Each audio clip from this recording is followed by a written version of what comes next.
All right, so we're going to record this session for anybody who, Jace is just going to jump on. Welcome everybody to another Zoom meeting for our landlords here at First National Rayner. I'm Leanne Rayner, one of the directors of our company.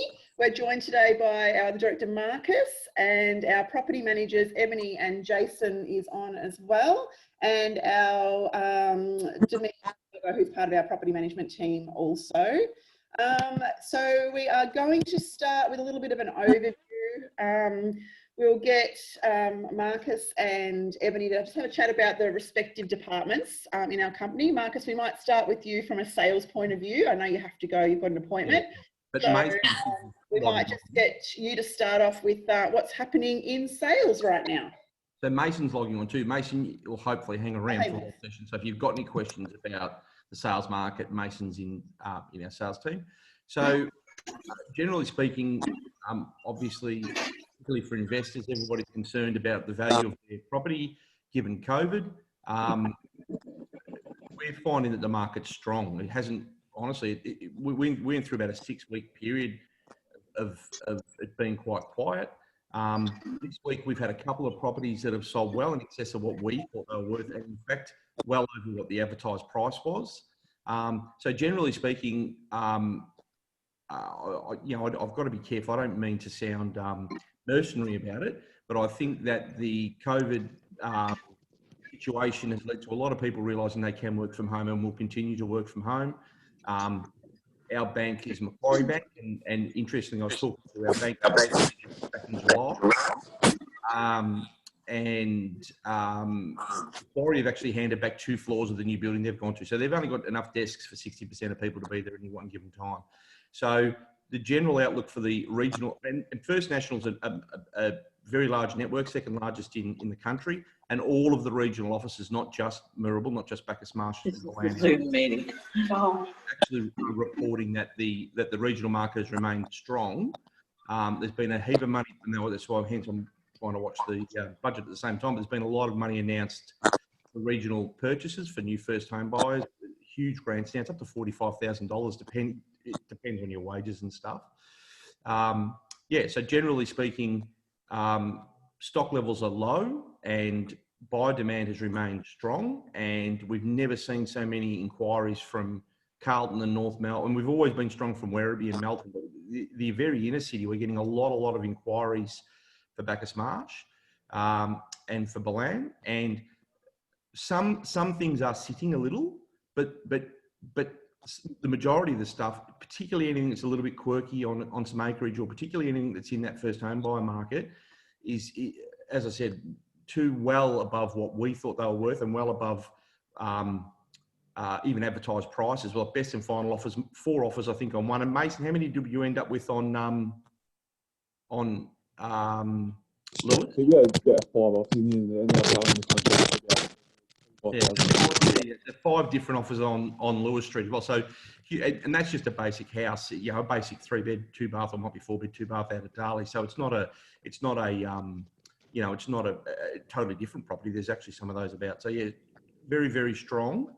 And most of you, I know there was predictions of 20% price falls, but if anything, we've seen maybe 3 or 4% price improvement, not the other way around. And it's not showing any signs of slowing at this stage. And Marcus, how have you been going with, I mean, in Bacchus Marsh and Mirrabel particularly, we're on that border of stage 4 lockdown. I think we've seen a little bit of a drop off, but there's still, the inquiry's still really strong. We've actually sold a few on Zoom and FaceTime and things like that. Yeah, Mason got a lovely bottle of scotch from a lady that bought a house that she'd never seen, that he took around on FaceTime, and we've done, I think, 3 or 4 FaceTime sales now. And look, things are easing. I mean, I'm not going to go through the restrictions because it's confusing for us to understand, let alone the general market. But suffice to say, certainly internal transactions and people moving around inside of the township is still happening. And yeah, look, I'm no brain surgeon. I mean, I'm not running the federal government. I'm just a real estate agent from Bacchus Marsh. But what I would say is that I've been around a while and I've been doing this for a while. And inevitably, when stock levels reduce and buyer inquiry increases, that leads to a shortage and therefore prices go up. And that is what we are seeing at the moment. So leading from that, Eb, so the investor market as well, we would have thought that, that there wouldn't be a lot of moving around and things might be sitting around rental wise for a while. How have we found the rental market at the moment? Yeah, pretty much the same as sales. So we found everyone kind of adapted really well to the current circumstance. Obviously, we're not able to do open for inspections and things. So we were predicting it might slow that down a little bit, but it really hasn't. So properties aren't really sitting too long. There's the odd few that might, but most of them are coming off very quickly. We've got a lot of applications like left over from properties, and we're trying to find them a property. So the demand is very much there, the same in rentals. And we've been the same, like we've leased quite a lot of properties based off our virtual inspections that we've been doing, FaceTime. So like I said, everyone's just adapted to the new world that we live in, and they're happy to, you know, let us take them through on FaceTime, and they ask the questions they need to take, you know, need to ask and things, and they've all been really happy. So we've had probably 50% of our rental properties be leased to people in stage 4, purely just based off online. So yeah, I think the property management department, we've worked really hard on trying to get virtual tours done of all our properties so that people can do that. I think people are probably a little bit more inclined to go with a rental property off a video than buying a property, but that's been, I mean, it's been a lot more work as far as that goes with trying to get those done, but I think it's worked really well for us. Well, it's paid off, and I feel that other agents that aren't doing that, which is pretty much the majority, have to rely on people in regional Victoria and things. And as we know, most people from stage 4 are needing to move to Bacchus purely to get their kids into Bacchus Grammar, and now the high school has their zone, so you have to live in Bacchus to get your kids in there. And unfortunately, the other agents have to rely on, you know, people coming down from Ballarat and all that kind of stuff, which isn't, we got 75% of people from stage 4. So yeah, it's really worked in our favour to do that. So that's really good. So we haven't noticed a drop in rents or anything as far as like your marketing goes. We're still seeing rents holds pretty steady. Yeah. So if anything, they've actually been going up a little bit. Obviously, like Marcus explained, once there's a bit of a demand there, it drives the figures up, which is good for all the new investors and things like that at the moment. I was surprised the other day when we were talking about how we've had very, very few as well. Was it less than 1% of actual tenants come in and tried to declare any? Or well, Marcus, jumped the gun a little bit there. That was my next note. So yeah, at the moment we manage just above 450 properties, and we only have between Jason and I only 4 people currently on rent reductions, which is 0.89% of our rent roll. So yeah, I think you hear a lot of the media talk and things like that, but in regional Victoria we're very lucky that Yeah, so you would have heard a lot of me, as Ebony said. We're obviously got a fairly strict checking criteria with regards to whether the tenants are actually in hardship for rental reductions and that, and we've been very lucky so far. However, with JobKeeper changing, Eb, I'm expecting it to get a little bit tougher, a little bit tighter for some people who JobKeeper's been reduced this month, and then, you know, at the end of March they're saying it's going to be over. So we probably are anticipating to be a bit tighter with these things, and a few more people applying for it. But at this stage, we're pretty good. Yeah, well, that's what they're saying. I think that's not just in real estate. I think they're expecting the hardship to really come next year and the recovery of it all, which we all have to expect. But yeah, just reassure all of our landlords that our criteria that we do follow is quite thorough. So we make sure that we're checking. I mean, we did a video on it previously, but you know, we check their bank statements, we make sure they've got a letter from their work stating exactly what they're eligible for, and we do point them in the right direction. So some of them, we've had phone conversations with them, and I've said, you know, you understand that you're eligible for like 3 different things that they weren't aware of. So they go down that path before they come down to rent reduction. So, and like I said, only 4 people are currently on rent reductions, which is quite huge. So yeah, I think that's really important to say. Just leading into our next point there, I'm not sure if our landlords are aware, I'm sure you are, I mean, it's been everywhere, that the criteria for hardship for tenants has actually changed since July. So where there was a $2,000 rent assistance package to tenants who were on negotiated out rent reductions, it's now $3,000, and that actually happens automatically. And they don't even have to apply for that. So if they've been entitled to $2,000, they're actually entitled to $3,000. Yeah, automatically, because comes through. Yeah.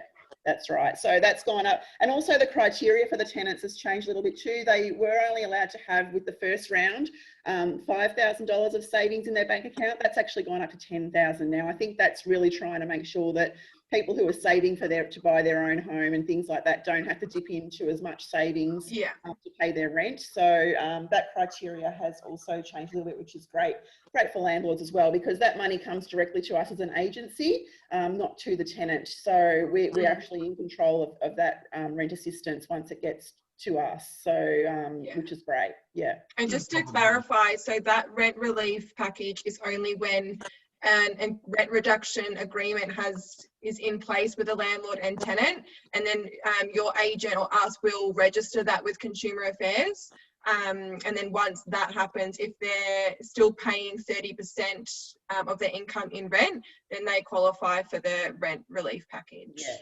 I just wanted to touch on as well. Sorry, Marcus. Sorry, Leanne. I was just going to say, we should give a bit of a shout out. I know he's not on tonight, but to Ray Ellis as well, who's the CEO of FN, because he's done a power of work, and they had the REIV as well, to point out to both state and federal governments that the majority, and our landlords are a classic example of that, the majority of people that own residential rental properties are not multimillionaires. They're actually, you know, hardworking people that may have one other property, or in some cases with us, maybe 2 other properties that they rent out, that they're trying to set themselves up for the future. And just having a blanket rule that tenants don't have to pay was going to crush a whole lot of upper middle class Australians. They're not attacking the Rupert Murdochs of the world. So I think that FN's done a huge job.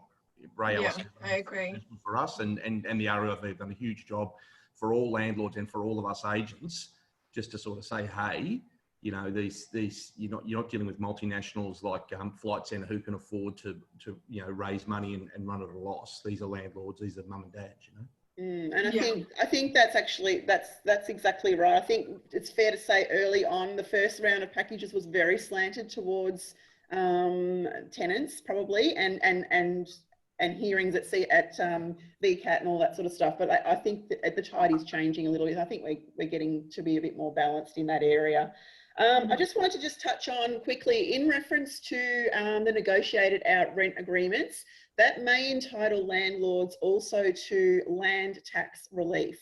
Now, tax law is a huge thing, and I'm not going to profess to being an expert in that, but I just wanted to direct you to the State Revenue Office's website there, all the information regarding that. If you've got an agreement in place with your tenant, you may be entitled, depending on how much the rent reduction is, between 25 and 50% land tax relief for 2020, and that payment may also be delayed until March 2021. So everyone, if they can just, if you want, we'll send out this link to this website tomorrow when we send out this video, but it's the sro.vic.gov.au website, and it's all there for you in regards to land tax eligibility, land tax relief eligibility for landlords. So if you've got an agreement in place with your tenant, and you do have to qualify for that, you can't just say, I want a land tax reduction. You have to have an agreement in place with your tenant, registered with CAV to be entitled to that. But just check it out. You might not be entitled. And I know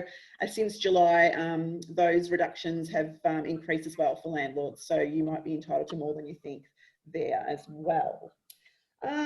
We just wanted to touch on too, the state government has increase the no evictions, no rent increases until end of March 2021. So it was in place until They've moved it like 3 times. It was yeah, so it's September, I think, and so we are December. not allowed to now evict tenants or increase any rents at this stage till the end of 2021.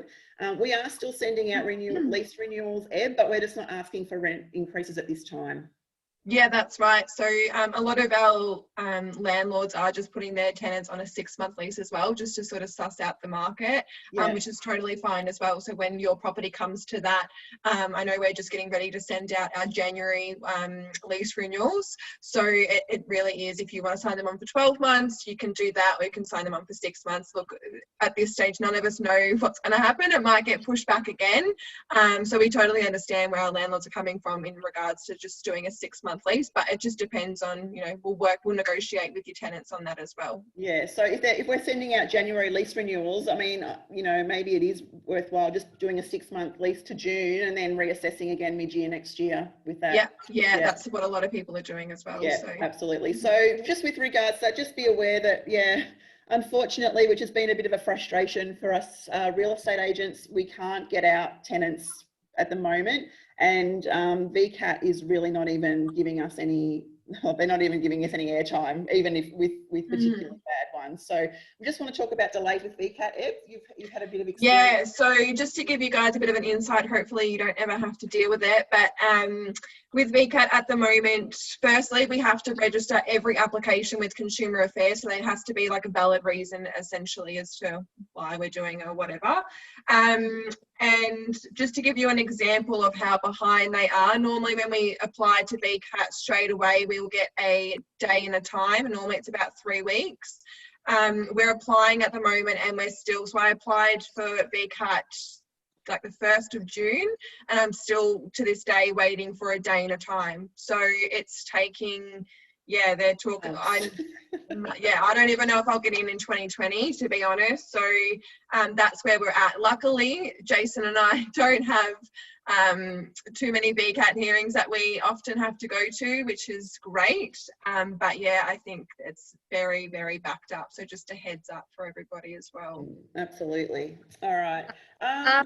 Leanne, I'll just stop you there. We just have a question. Yes, to me. So we just have Emily saying, thank you for the text reminder for this meeting. As Marcus just mentioned, we are hardworking landlords and have one other property, which is in Western Australia. We are having trouble with Western Australia tenant failing inspections. Due to the eviction restrictions, we're up to the 3rd inspection for the same period with no improvement. Have you been having similar issues? With the routine inspections, so we are very lucky. I don't want to sound like I'm bragging, but we have very, very good tenants in the majority of our properties. So it is a bit of a difficult time in that we had to stop doing routine inspections for a while. However, we were doing virtual tours and things like that. There is the odd occasion where we need to send back and say, hey, you forgot to clean your oven or whatever, which we've all done before. But to be fair, we haven't really had that, unless Jace has, but we haven't really had it. And unfortunately, it's one of those things where, your property manager sort of needs to manage it in a hard circumstance that they're in, because they're just not allowing that for us, even though they probably agree and think that it's valid to get them out and it's valid to give them warnings and things like that.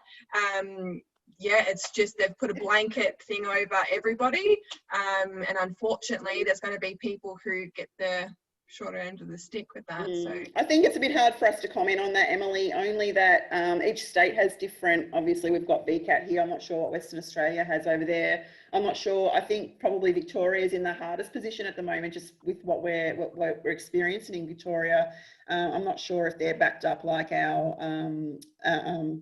what VCAT is, I'm not sure, but I'd just be on your property manager, just making sure that they are doing everything they can to make sure that they're, within the law. And it's very difficult sometimes as agents and as landlords. The tenants do seem to have a lot of rights in the, you know, particularly at the moment, the government just doesn't want homelessness to be an issue at the moment. And unfortunately, sometimes the landlords, get the rough end of the prawn there, and it's a bit difficult at the moment to even offer any advice in that situation, because we've had a couple, Ed, but nothing, nothing major. I think I would just maybe suggest that they're implementing things for when it does come a time where you may be able to evict them or whatever, that there's been follow-up warnings and everything sort of in writing to prove when it comes to that you or your agent did absolutely everything in that time to warn them, to, make sure that it was dot pointed exactly what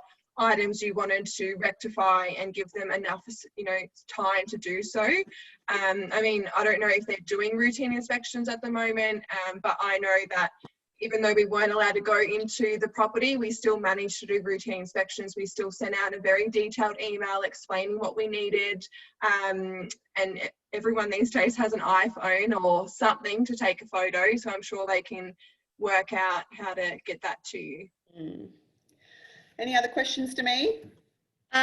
So Lynn has said, I know VCAT still does everything by paper and they aren't letting a lot of people into the office. I think they are pretty snowed under, and I think the fact that we have to register, look, as we said before, we're really lucky in Moorabool as far as we don't have a lot of hardship, but you can imagine with the rents being, over $1,000 a week, some places or even more, you can imagine in stage 4 lockdown Melbourne, how many tenants are applying for rent reductions down there at the moment, with not being able to work, some people. And so I know they are under the pump. I don't doubt it. And I feel sorry for the staff that are actually trying to get through all this. But just so you guys are aware that it is months waiting for some things. So just be aware about that.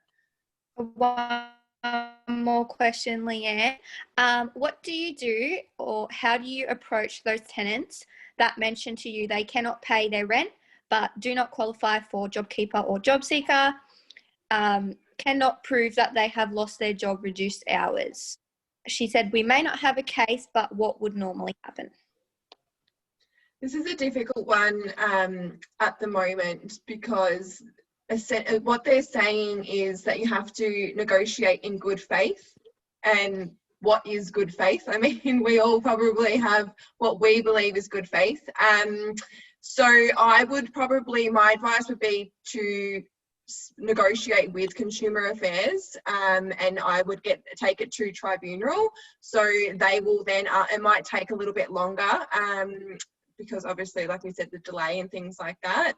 But I think good faith is proving that you are in hardship. If you are in hardship, then you are happy to prove that and happy to have people help you. So I would be, take any difficult ones that we may have had. We just take it to tribunal and let Consumer Affairs deal with a tenant.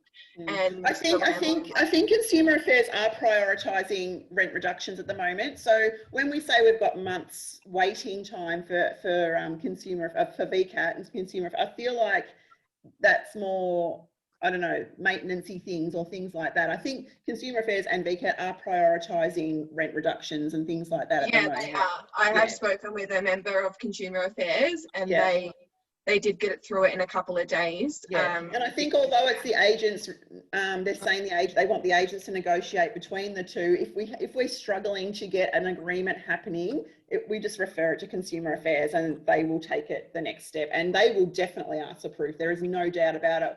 We're probably trying to do that work for them before it gets there. In good faith, but Consumer Affairs will definitely ask for proof. They will ask for bank statements. They will ask for all that stuff. So if you're having difficulty, I think, I really think I would, I agree, Leanne. I think that they should go straight to Consumer Affairs. And get them to negotiate. Yeah, absolutely. Demi, anything more at the moment? Rebecca wanted to say thank you. Thanks, Rebecca. And I have, what has the government's decision to dump soil from the tunnel at Mattingly done to the house price? Bit of different question. Probably Marcus has had to go now, but look, We've had a couple of people, probably from Metro Melbourne, sort of say they're not looking anymore. When we've contacted buyers we've been dealing with, no, we're not, we're just waiting for this toxic soil decision to come through. I wouldn't say it's affected house prices at all yet. I think people are aware, and I think that there's maybe a few people that it worries, it concerns, but to be fair, probably the people wanting to get their kids into the grammar or something like that actually overtakes the toxic soil, you know, decision at this stage. So whether or not once that's officially gone through, that will change, I'm not sure. But at this stage, there's other overriding decisions that are taking over the toxic soil decision, I would say. You know, as I said, people want to get their kids into school, people wanting a bit more space who live in, you know, Metro Melbourne, people, you know, all of that sort of stuff. So that's probably taking over more than the toxic soil decision. Yeah, I haven't had many people any evidence about it. No, Yeah. No. Is that it, Dem, for now? That's it for now. All right. Guys, we just wanted to, did you say something, Ed? No. We just wanted to quickly touch on something else that's come to our attention over the last few weeks. The smoke alarm legislation, we've had a, what do they call it? I don't know, proposed changes to the smoke alarm legislation that will be coming out early 2021. And if the changes get through that they're proposing, the responsibility does fall on the landlords a little bit more than it is right now. So we've done a bit of a check on all our landlords, and there's quite a few of our landlords that do not have a smoke alarm agreement in place with a registered smoke alarm company, Eb. Yeah, so we're about 50% of our landlords that do and don't. So the proposed changes that are coming in there, they haven't finalised any yet. However, we're just trying to make sure that we're being proactive with it and making sure that we get a few of our landlords onto a company if they're interested, and just sort of highlight their responsibilities. So it is a landlord's responsibility at the moment anyway, but I think they're just going to really enforce that and crack down on a little bit. So what they're proposing is just a few of them in each tenancy. Whenever a tenant moves out, it's a landlord's responsibility to change the batteries in the smoke alarms. And make sure they're working. Yeah. And make sure they're working. So it needs to be tested and all that kind of stuff. And yeah, so Smoke Alarms Australia is a company that we use. You don't have to use our company. We just have a relationship with them. So about 50% are on that at the moment. It's a $99 annual fee. Now, what that includes is they'll go out there annually. They have it on their database for when they go out. So we don't have to remind them. You guys don't even have to think about it, or the tenant essentially. So they'll go out, and then if they go there and 3 smoke alarms need to be replaced, they will replace those smoke alarms still at the $99. That's the most you'll ever pay. Now, for instance, if they replace 3 of those smoke alarms, 3 weeks later, we get a call from a tenant saying they're not working. That electrician then goes back to attend to whatever smoke alarm it is. And then they'll go back every time it's not working within that year, still at the $99.